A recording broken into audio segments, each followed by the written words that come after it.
Happy new year সবাইকে। তো আজকে তো একটু ছোট্ট করে একটু আলপনা দিয়েছিলাম আমাদের উৎসারা এন্টারপ্রাইজের শোরুমে।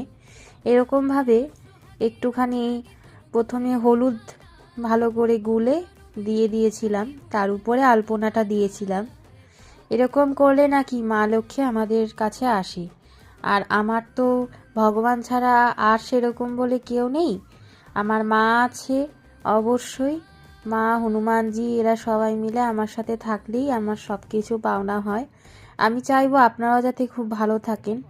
জানাবেন কীরকম হয়েছে, জানি না কীরকম লাগছে দেখতে।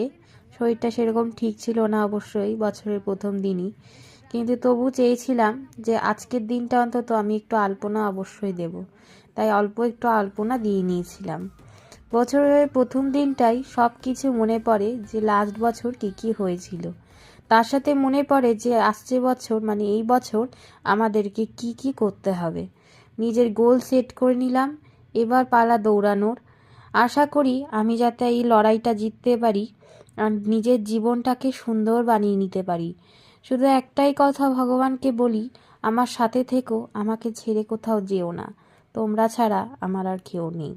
তো জানাবেন আপনাদের বছরের প্রথম দিনটা আপনারা কীরকমভাবে এনজয় করলেন।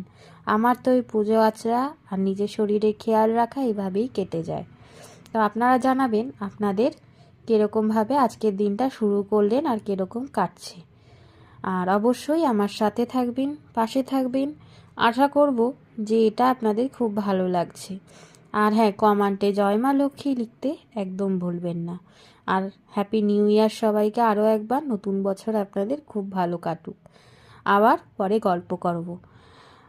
আর একটা কথা, নিজেদের খেয়াল রাখবেন, সুস্থ থাকবেন, সব সময় মনে রাখবেন শরীর ঠিক থাকলে মন ঠিক। বাই।